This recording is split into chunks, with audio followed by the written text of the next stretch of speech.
जी, independent teachers के लिए कितने वेरिएबल चाहिए थे? दो, एक क्वांटिटेटिव, एक।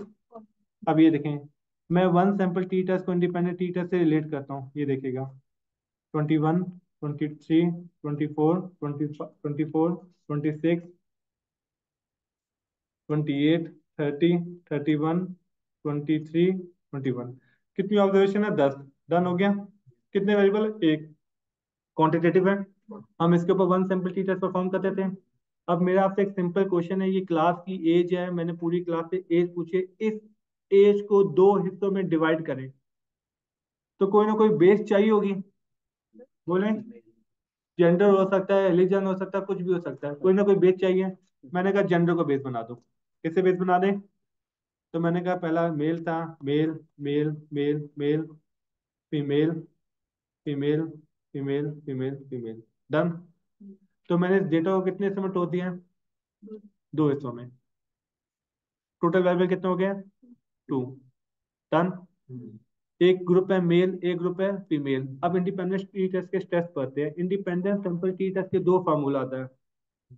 एक को हम कहते हैं पूल, पूल, ठीक है, पूल सैंपल टी टेस्ट, लिख देता हूँ, ठीक है, पूल, सही है, सैंपल टी टेस्ट। और दूसरे का नाम है वेल्च। क्या नाम है? वेल्च। अब सवाल ये उठता है, हमें कैसे पता चलेगा कौन सा वाला इंडिपेंडेंट सैंपल टी टेस्ट? ठीक है, हमें कैसे पता चलेगा कि कौन सा वाला इंडिपेंडेंट सैंपल टी टेस्ट? ये लॉजिक क्लियर हो गई? अब दोनों में फर्क समझते हैं। कितने ग्रुप हैं? दो। इंडिपेंडेंट सैंपल टी टेस्ट की assumption ये थी कि दोनों वेरिएंस इक्वल होंगे। दोनों वेरिएंस क्या होंगे? इक्वल होंगे। यहाँ तक क्लियर हो गया? इसका मतलब ये है मेल के अंदर जो वेरिएंस है वही वेरिएंस किसके अंदर होगा? अभी जो थोड़ी देर पहले हमने लेबनीज की पूरी वीडियो बनाई है, तो बेसिकली लेबनीज इससे पहले पढ़ा जाता है, क्योंकि यहाँ पे आके लेबनीज यूज होगा। डन हो गया। अगर वेरिएंस इक्वल है तो pool sample t test use होगा, और वेरिएंस इक्वल नहीं है तो वेल्च यूज होगा। बोलें, वेरिएंस इक्वल है तो pool sample t test use होगा, और अगर वेरिएंस इक्वल नहीं है तो फिर क्या यूज होगा? वेल्च। बिनिश, यहाँ तक क्लियर है? अब हमें कौन बताएगा कि वेरिएंस इक्वल है अनइक्वल है? हाँ, क्लियर हो गया? इसका मतलब है independent sample t test run करने से पहले हमें एफ टेस्ट लगाना चाहिए, ताकि हमें क्या पता चले? हाँ, कि वेरिएंस इक्वल है या नहीं।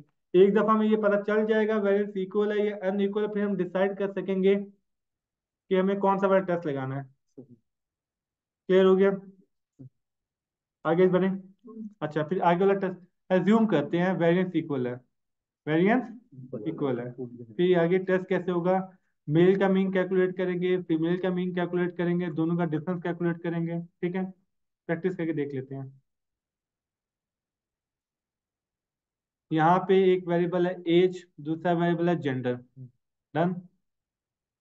एज और जेंडर, एज क्वांटिटेटिव है, जेंडर क्वालिटेटिव है, 1000 केसेस है। इसमें हम सीखते हैं कि इसको एसपीएसएस पे परफॉर्म कैसे करना है। एनालाइज पे गए, compare mean, independent sample t test, repeat करें, analyse, compare mean, independent sample t test. सामने देखें, पाथ याद हो गया? Analyse, compare mean, independent sample t test. अब यहाँ पे एक सवाल आना चाहिए था। पहला सवाल क्या होना चाहिए? हाँ, जो मलिया पूछ रही है कि पहले एफ टेस्ट लगा के डिसाइड तो करें। अब एसपीएसएस में ना इसी के अंदर सब कुछ दिया हुआ है, अलग से नहीं दिया हुआ। अब ये देखिएगा, एक क्वांटिटेटिव है, एक क्वांटिटेटिव वाला टेस्ट में आएगा,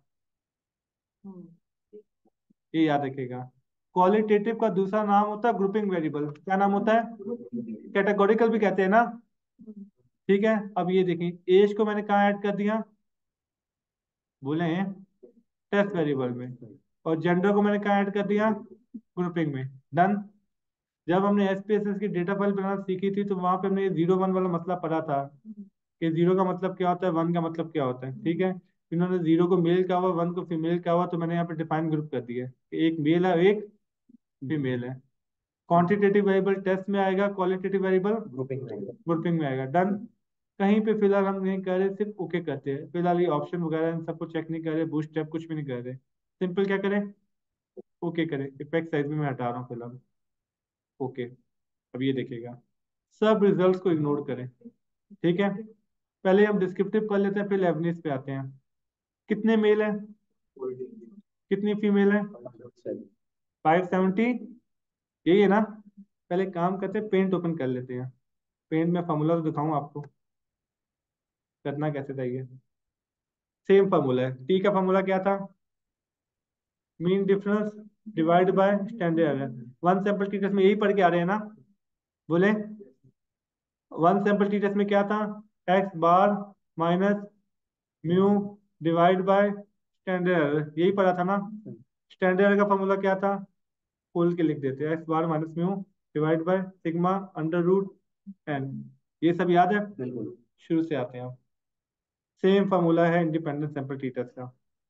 इंडिपेंडेंट सैंपल टी टेस्ट में क्या है, mean difference divide by standard error. फर्क ये है कि मीन डिफरेंस का फॉर्मूला बनेगा mu one minus mu two. मतलब क्या है, एक्सेल की फाइल देखें, पहले मेल का मीन निकालेंगे, फिर ये दोनों मीन्स यहाँ पे आ जाएंगे। अब सवाल ये होता है, मेल का डेटा अलग है, फीमेल का डेटा अलग है, तो स्टैंडर्ड एरर किसका यूज होगा,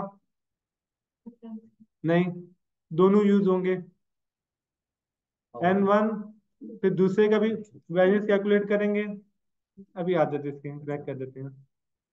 N2, ये देख रहे हैं, ये मेल का डन। अब आपने नोट किया, स्टैंडर्ड एरर का फॉर्मूला तो था stand deviation divide by under root 10, यही था ना। ऊपर स्टैंड डेविएशन था, वेरिएंस था, स्टैंड। अब मसला सुनिएगा, बेसिक स्टैटिस्टिक्स में ये पढ़ाया जाता है कि वेरिएंस की प्रॉपर्टीज, जब भी मुझे दो स्टैंड डेविएशन को प्लस करना है, तीन स्टैंड डेविएशन को प्लस करना है, वो नहीं होंगे। मतलब a stand deviation plus b stand deviation plus c stand deviation, stand deviation आपस में प्लस वेरिएंस हो जाते हैं। अब मुझे ए बी सी का कंबाइंड स्टैंड डेविएशन चाहिए, तो मैं क्या करूं, पहले ए बी सी का वेरिएंस को प्लस करूंगा, जो इसका आंसर आएगा उसे क्या करूंगा, स्क्वायर रूट ले लूंगा। ये बात समझ में आ गया। अगर मुझे ए और बी के स्टैंड डेविएशन को मल्टीप्लाई करना है, क्या करूं, ए और बी के वेरिएंस को मल्टीप्लाई कर दूंगा, जो इसका आंसर आएगा उसका क्या ले लूंगा, स्क्वायर रूट। ये क्लियर हो गया। इस बेसिक को याद रखिएगा, फ्यूचर में बहुत काम आएगा। अब सामने देखिएगा क्लास, अगर दो डेटा, डेटा ए डेटा बी डेटा सी डेटा डी, आपने चारों के स्टैंड डेविएशन को मल्टीप्लाई करना है, नहीं कर सकते रूल के मुताबिक, लेकिन चारों के वैल्यूज को मल्टीप्लाई। तो जब मैं चारों के वैल्यूज को मल्टीप्लाई करूंगा, कंबाइंड वैल्यूज आ गया, जब आप उसका स्क्वायर रूट ले लेंगे तो कंबाइंड स्टैंड डेविएशन हो गया। तो अब डायरेक्ट स्टैंड डेविएशन को आप इसमें प्लस माइनस मल्टीप्लाई डिवाइड नहीं करते, पहले वैल्यूज से करते हैं, जो एंड में रिजल्ट आएगा उसका क्या ले लेंगे, बोले, उसका स्क्वायर रूट ले लेंगे। ये लॉजिक क्लियर हो गया।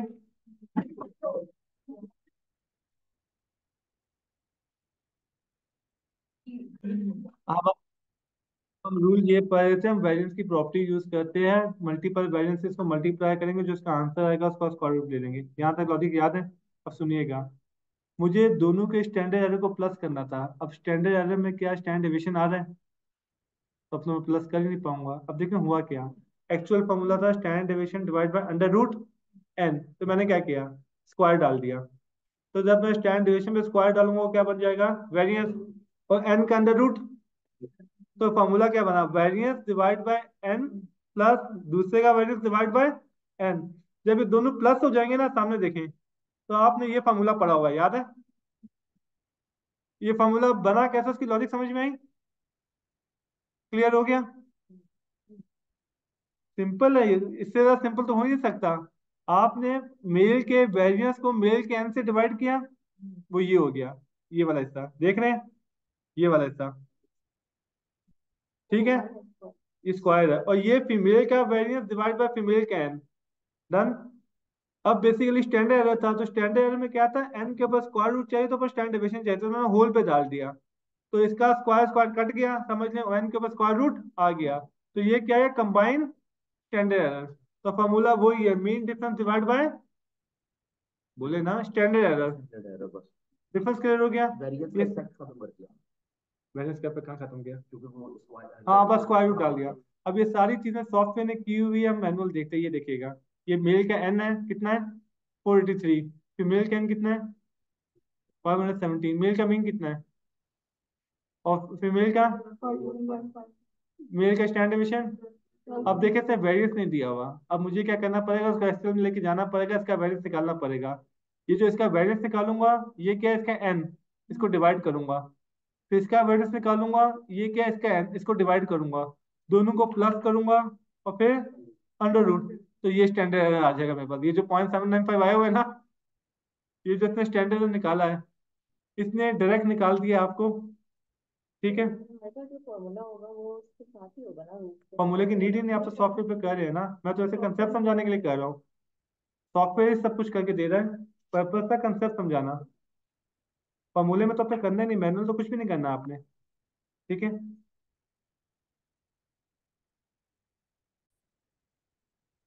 मैनुअल करना नहीं, मैं समझाने के लिए आपको फॉर्मूला एक्सप्लेन कर दिया था। ठीक है। अब ये देखें, इन दोनों मीन का जो डिफरेंस है ना, वो इसने यहाँ पे मीन डिफरेंस में कैलकुलेट कर लिया 0.287। ठीक है। तो जेंस को नहीं टच करते हैं। कूल करना है। साथ भी पॉइंट देखिए, हाँ ये देखिए, हाँ जल्दी किए।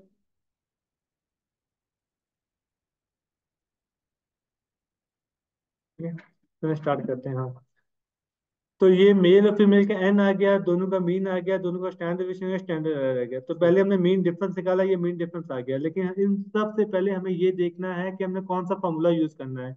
हमने पूल का यूज करना है या, अब यहाँ पे इतने नाम नहीं लिखे हुए, लेकिन यहाँ पे इसने क्या दिया हुआ है। हम्म,